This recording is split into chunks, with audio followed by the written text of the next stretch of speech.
ሰላም ጤና ይስጥልን የተከበራችሁና የተወደዳችሁ በዓለም ዙሪያ የምትገኙ የጣና ቴሌቪዥን ቤተሰቦች እንደምን ዋላችሁ።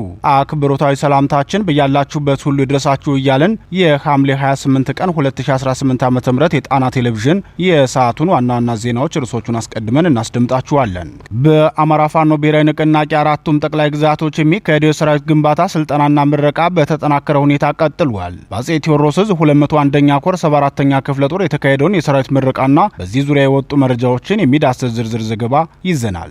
በአዲስ አበባ በሰላማዊ የፖለቲካ ታጋዮችና በሕግ ባለሙያዎች ላይ የተፈጸመውን የጅምላ እስር እየተካሄደ ባለው የሀገራዊ ምክክር ጉባኤ ጋር በተያያዘ የሚነሱ ጥያቄዎችና በዚህ ዙሪያ የተሰበሰቡ መረጃዎችን የሚያቀርብ ዝርዝር ዘገባም ይኖረናል። በህወሓት ዲጂታል ሚዲያ አውታሮች በሎቢ ቡድኖችና በአማራ ሚዲያዎች ላይ ስለተጀመረው የፕሮፓጋንዳ ዘመቻ በፋኖ አባላት ላይ እየተሰጡ ነው ስለተባሉ ማስጠንቀቂያዎችና በዚህ ዙሪያ የሚነሱ አስተያየቶችን የሚዳስስ የትንታኔ ዘገባም አዘጋጅተናል ይቀርብላችኋል። በዓለም አቀፍ ዜናዎቻችን በዋሽንግተንና በቴህራን መካከል እየተባባሰ ስለሚገኘው ወታደራዊና ዲፕሎማሲያዊ ውጥረት፣ የእስራኤል ጦር በጋዛ ሲቲ ላይ ካካሄደው ጥቃት በኋላ ስለተሰማው ዓለም አቀፍ ምላሽ እንዲሁም በአሜሪካ የሀገር ውስጥ ፖለቲካ መድረክ ከፍተኛ ትኩረት ስለሳበው የቅርብ ጊዜ ውሳኔ የሚያብራራ ዘገባም ይዘናል። እነዚህንና ሌሎች ዜናዎችን አካተናል። እስከ ዜናችን ፍጻሜ ድረስ አብራችሁን እንድትቆዩ እየጋበዝን ወደ ዝርዝር ዜናዎቹ እናልፋለን።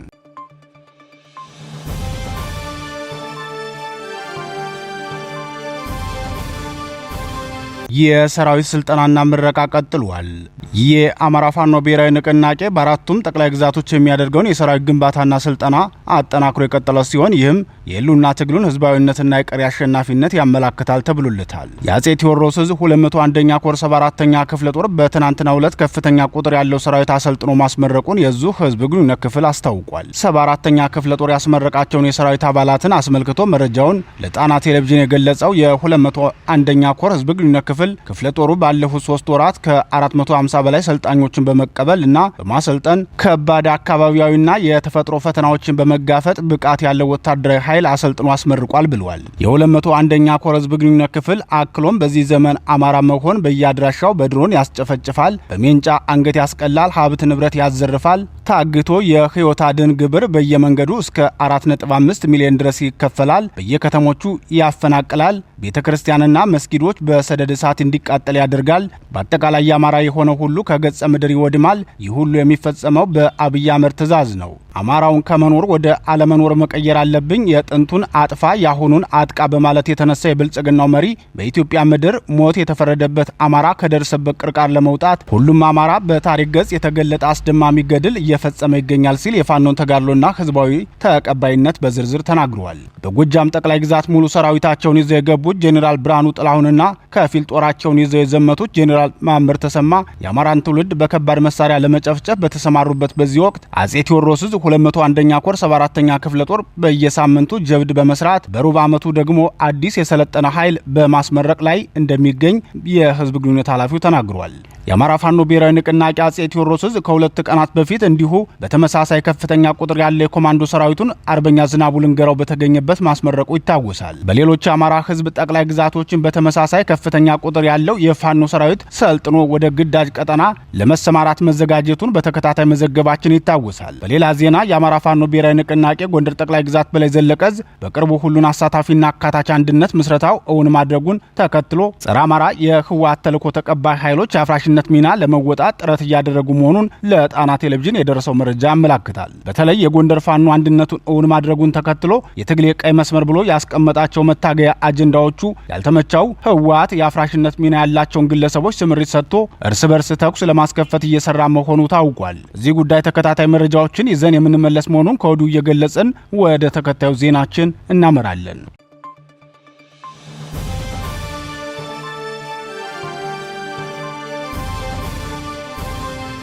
የፖለቲከኞቹ ጅምላ እስር በአዲስ አበባ ያለፉትን 8 ዓመታት ሙሉ ጊዜውን በጦርነትና ባፈና የቆየው የብልጽግናው ስርዓት ለሀገሪቱ ችግር መፍትሄ የሚሆነው ምክክር ነው ብሎ ጉባኤ በጠራበት ማግስት ሰላማዊ የፖለቲካ ታጋዮችንና የህግ ባለሙያዎችን አከታትሎ ማሰሩ ተገለጸ።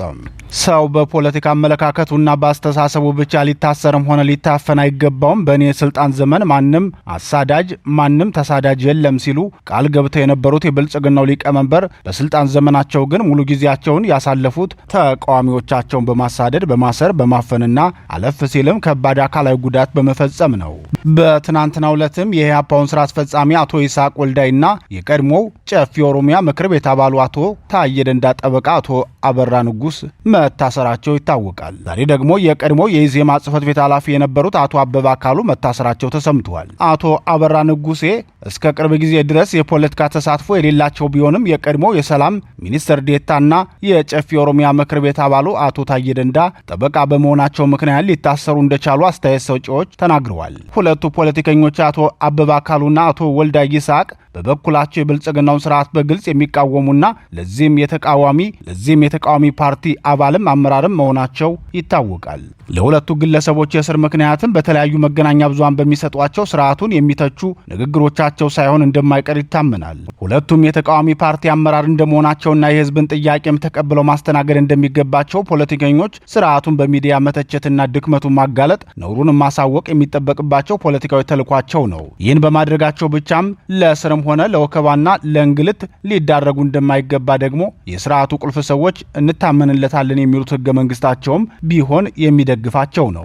ብልጽግናው ለሀገር አቀፍ ችግር ሀገራዊ መፍትሄ በሚል ማደናገሪያ ስልት የምክክር ኮሚሽን የሚባል ተቋም አዋቅሮ ላለፉት 4 ዓመታት የሀገሪቱን ችግሮች ሲያጠና ቆይቶ ወደ መጨረሻው ምዕራፍ ደርሷል። ለዚህ ደግሞ 4000 ተሳታፊዎች የሚካፈሉበት የምክክር ኮሚሽን ጉባኤ ያካሄድኩ ነው ብሎ ቢነሳም የሀገሪቱ ዋና ችግር ራሱ ስርዓቱና የስርዓቱ መሪዎች መሆናቸውን በተግባር አሳይተዋል። በሀገሪቱ የተቀሰቀሱ ጦርነቶች እንዲቆሙ ሳይደረግ የታሰሩ የፖለቲካና የህሊና እስረኞች ሳይፈቱ እንዲሁም የህዝብ ትክክለኛ ወኪሎች ባልተካፈሉበት ሁኔታ የሚካሄደው የምክክር ኮሚሽን ጉባኤ ማደናገሪያ ብቻ መሆኑን ስርዓቱ በ3 ግለሰቦች ላይ የከፈተው የእስር ዘመቻ አመላካች ሆኗል። የቀድሞ የሰማያዊ ፓርቲ ኢዜማና ኢህአፓ አመራር የነበሩት አቶ አበባ አካሉ መታሰራቸውን የገለጹት ቤተሰቦቻቸው በምን ምክንያት እንደታሰረ አናውቅም፣ ነገር ግን በአሁኑ ወቅት ሜክሲኮ በሚገኘው የፌዴራል ፖሊስ ግቢ ውስጥ ነው የሚገኘው ሲሉ ገልጸዋል። የአቶ ታዬ ደንዳ ጠበቃ አቶ አበራ ንጉሴ በበኩላቸው ትናንት ጠዋት 1 ሰዓት ተኩል ለጥያቄ ትፈለጋለህ ተብለው ከመኖሪያ ቤታቸው ከተወሰዱ በኋላ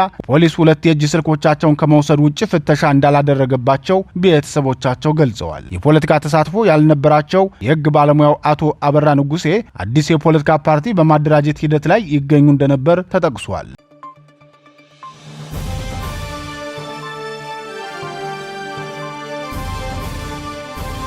የህወሓት የዲጂታል ሚዲያ ዘመቻ አዲሱ ቀጠናዊ የፕሮፓጋንዳ ትኩረትን ስቧል። ስታሊን ያጋለጠው መረጃም መነጋገሪያ ሆኗል። የህወሓት አፈቀላጤዎችና የዲጂታል ሚዲያ ሰራዊት አባላት ከተደበቁበት ጉድጓድ በመውጣት የተለመደ ቅጥፈታቸውን በየሎቢዎቻቸውና በዲጂታል ሚዲያ ሰራዊት አባላት አማካኝነት ማስተጋባት ጀምረዋል።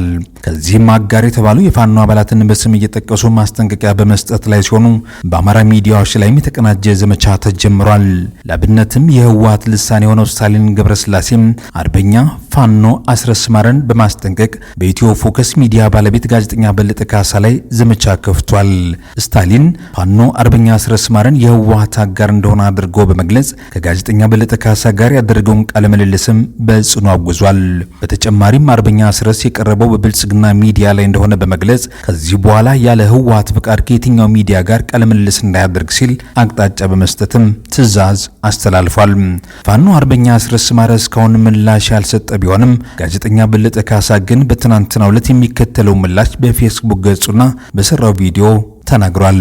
የህወሓት ቃል አቀባይ ስታሊን ገብረስላሴ በ2013 እና በ2014 ዓ.ም በነበረው የህወሓት ወረራ ወቅት ስሜን እያነሳ የስም ማጥፋት ፕሮግራም ይሰራብኝ እንደነበር አስታውሳለሁ።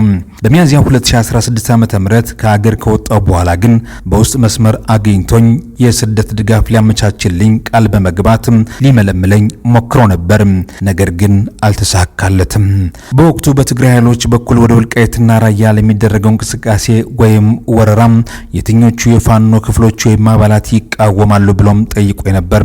እኔም ጉዳዩ የአማራ ህዝብ የማንነት ጥያቄ በመሆኑ ሁሉም የፋኖ ክፍሎች እንደሚቃወሙ ገልጬ ስነግረው አንዳንድ ፋኖች እኮ አንቃወምም ሲሉ ቃል ገብተውልናል አለኝ። እዛው ግንባር ላይ እንገናኝ የሚል ጠንካራ ምላሽ ሰጥቸውም ነበር። ይህንን በከፋፋይነት ለመሰለልና ለመመልመል የተደረገ ስልክ ውይይትም በድምጽ የቀዳሁት በመሆኑ ወደፊት ይፋ አድርገዋለሁ።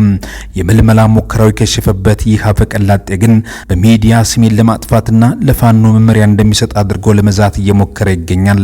ቢሆንም በህዝብ ጥያቄ ላይ ባለኝ ጽኑ አቋም ምክንያት ለሚመጣው ማንኛውም የስም ማጥፋት ዘመቻና ጥቃት ግን ዝግጁ ነኝ ብሏል ጋዜጠኛ በለጠ ካሳ። በሌላ በኩል ህወሓት በተከታታይ በሚሰጣቸው መግለጫዎች የመነጋገሪያ አጀንዳ ከመሆኑም በላይ አዲስ የፖለቲካ ስልት ቀይሶ ብቅ ብሏል። በሸረሪና ግንባር አስደንጋጭ ሽንፈት የገጠመው ስብስብ ጉዳዩን አቅጣጫ በማስቀየር ለዓለም አቀፍ ማህበረሰብ ፍጆታ ሊያውለው እንደሆነም ታውቋል። የህወሓት ኃይል የተመታው ሱዳን በወረራ በያዘችው የኢትዮጵያ ግዛት ውስጥ ቢሆንም በሱዳን ውስጥ በሚገኙ የስደተኛ ካምፕ ውስጥ ያሉ ስደተኞች አልቀውብኛል በማለት ለዓለም አቀፍ ተቋማት ሪፖርት ማድረጉ ተሰምቷል። የፖለቲካና የቀውስ ተንታኞች ለጣና ቲቪ የሰጡት ማብራሪያ እንደሚያሳየው ከሆነም ህወሓት ይህንን ሀሳብ ትርክት የፈጠረበት ምክንያት የሚከተሉት ዋና ዋና ነጥቦች ናቸው ሲሉ ይናገራሉ። በሸረሪና መጥቶ የተዋጋው ኃይል በራሱ በማይካድራ ላይ ጭፍጨፋ ፈጽሞ የሸሸ ነው። ሲፈልግ ስደተኛ መስሎ የሚቀመጥ፣ በጦርነት ወቅት ደግሞ ከስደተኛ ካምፕ እየወጣ ከጀነራል አልቡርሃን ኃይል ወይም በህወሓት እዝ ስር ሆኖ የሚዋጋ ነው።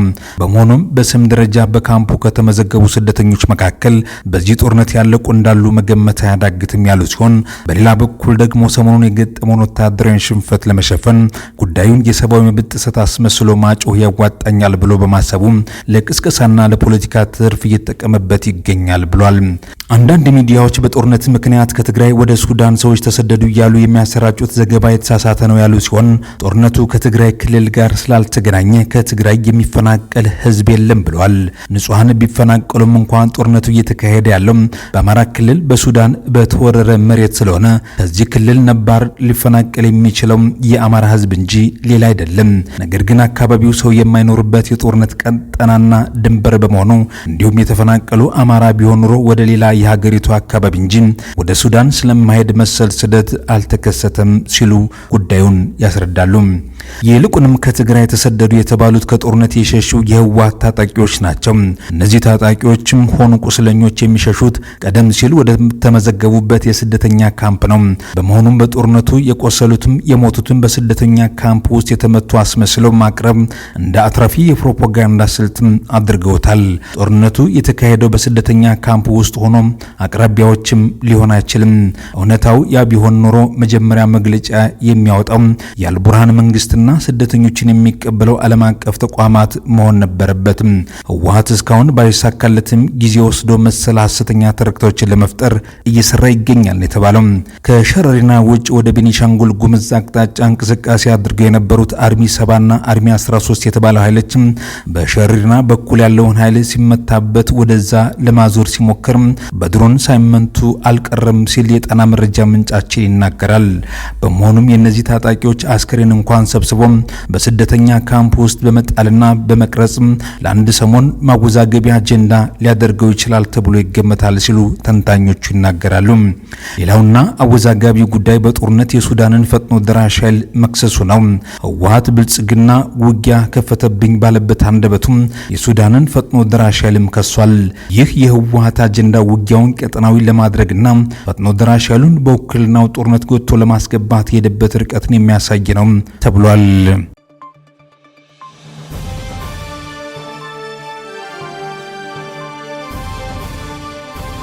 በዋሽንግተንና በቴህራን መካከል ያለው ወቅታዊ ወታደራዊና ዲፕሎማሲያዊ ውጥረት ከፍተኛ ደረጃ ላይ መድረሱ ተገለጸ።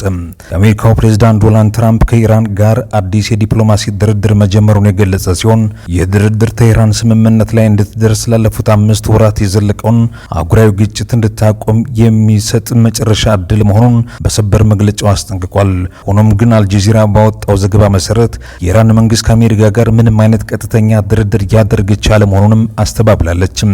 ይልቁንም ቴህራን በሆርሙዝ ወሽመጥ ላይ ጊዜያዊና አስተማማኝ የባህር ላይ ንግድ መስመር ለመፍጠር ከኦማን ጋራ ውይይት እያደረገች እንደምትገኝም ገልጻለች። ይህ በእንዲህ እንዳለ በአሜሪካ የባህር ኃይል በኢራን ወደቦች ላይ የጣሉትን ማዕቀብና እገዳም በጠንካራ ሁኔታ እየተገበሩ ይገኛሉ። እንደ አልጀዚራ ዘገባ የአሜሪካ ጦር እስካሁን በወታደራዊ እገዳው ሳቢያ የ44 ንግድ መርከቦች አቅጣጫ ማስቀየር ችሏል። ወደ መካከለኛው ምስራቅ ቀውስ ስንሸጋገር ደግሞ በትራምፕ የሚመራው የሰላም ቦርድ በመባል የሚታወቀው አካል በጋዛ የተኩስ ማቆምና ወታደሮችን ማውጣት በተመለከተም አዲስ ቅድመ ሁኔታ ማውጣቱ ታውቋል።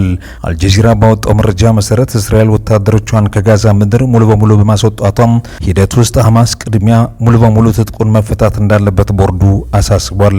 በሌላ በኩል የእስራኤል ጦር በጋዛ ሲቲ ላይ ያካሄደውን አዲስ ወታደራዊ ጥቃት ተከትሎም ከባድ ዓለም አቀፍ ውግዘት አስተናግዷል። ኳታር፣ ግብጽና ቱርክ በአናዶል ኤጀንሲ በኩል በጋራ ባወጡት መግለጫ እስራኤል በጋዛ ያካሄደችውን አዲስ ጥቃት በጽኑ ያወገዙ ሲሆን በአካባቢው የሰብአዊ መብት ቀውስም እንዳይባባስ አስቸኳይ እርምጃ እንዲወሰድ ጥሪ አቅርበዋል። ቢቢሲና ሲኤንኤን የሩሲያን ባለስልጣናት ዋቢ አድርገው እንደዘገቡት ደግሞ በጥቁር ባህር ዳርቻ በሚገኝና በሰዎች በተጨናነቀ የሩሲያ የቱሪስት ማረፊያ ላይ በተፈጸመ የዩክሬን የድሮን ጥቃት የ3 ህጻናት ህይወትን ጨምሮ የ7 ሰዎች ህይወት ማለፉን 40 ሰዎች ደግሞ መቁሰላቸውን አሳውቋል። ከዚህ አሳሳቢ ወታደራዊ ክስተት ጎን ለጎን በዲፕሎማሲ መስክም ያልተጠበቁ መረጃዎች እየወጡ ይገኛሉ። ሮይተርስ የዜና ወኪል በሰበር ዜናው እንዳስነበበው ዩክሬን የቀድሞ ጦር አዛዥና በአሁኑ ወቅት በብሪታንያ የሀገር አምባሳደር የሆኑት ቫላር ዛልዡኒ ዩክሬን በሰሜን አትላንቲክ ጦር ቃል ኪዳን ድርጅት የመቀላቀል ምንም አይነት ተስፋ የለም በማለት አነጋጋሪ አስተያየት ሰጥቷል። ከዚህ ጋር በተያያዘ የዩክሬን ፕሬዝዳንት ቮሎዲሚር ዜሌንስኪ በዩናይትድ ስቴትስ የነበረው የሀገሪቱ አምባሳደር ኦልጋ ስቴፌንሺናል ከኃላፊነታቸው ማሰናበታቸው በሀገሪቱ የውጭ ግንኙነት መዋቅር ላይ ያልተጠበቀ ለውጥ መደረጉን አመላክቷል። በአሜሪካ የሀገር ውስጥ ፖለቲካ መድረክ ያልተጠበቀና ከፍተኛ ትኩረት የሳበው ውሳኔ መተላለፉን ሲኤንኤን ፖለቲክስ ይፋ አድርጓል። እንደ ሚዲያው ዘገባ የዋይት ሀውስ ከፍተኛ ባለስልጣናት እጅግ ጥብቅ በሆነ ሁኔታ ጣልቃ በመግባትና በመሳተፍ ተጠባባቂው የዩናይትድ ስቴትስ የፍትህ ሚኒስተር ቶድ ብላንች አንድ ውዝግብ አስነሺ የሚስጥር ፈንድ ሙሉ በሙሉ እንዲሰረዝ ትዕዛዝ አስተላልፏል። የእርምጃ በሀገሪቱ የፖለቲካ ክበቦች ውስጥ ከፍተኛ መነጋገሪያ ሆኖ ቀጥሏል። ይህ የተዘረፈው ግዙፍ በጀት በፕሬዝዳንት ዶናልድ ትራምፕ የተመደበና በጠኑም 1.8 ቢሊዮን የአሜሪካ ዶላር የሚገመት ነው ተብሏል። ፈንዱ ጸረ መሳሪያ በሚል ስያሜ የሚታወቅ ሲሆን በተለይም መንግስታዊ የፍትህ ተቋማት ለፖለቲካ ዓላማ ወይም ጥቃት እንዳይውል ለመከላከል በሚል የተቋቋመው ምስጢራዊ በጀት እንደነበረ ሲኤንኤን በዘገባው አጋልጧል። ሆኖም የዋይት ሀውስ ከፍተኛ ኃላፊዎች በጉዳዩ ላይ ቀጥተኛ ጥብቅ ትዕዛዝ በመስጠት የፍትህ ሚኒስተሩ ይህንን የገንዘብ ዝውውርና አጠቃላይ በአስቸኳይ እንዲቋረጥ ማድረጋቸው በፖለቲካው ዙሪያ ያለውን የፖሊሲና የበጀት ቁጥጥር ውጥረት በግልጽ የሚያሳይ ክስተት መሆኑን የዜና ምንጮቹ አክለው አትተዋል።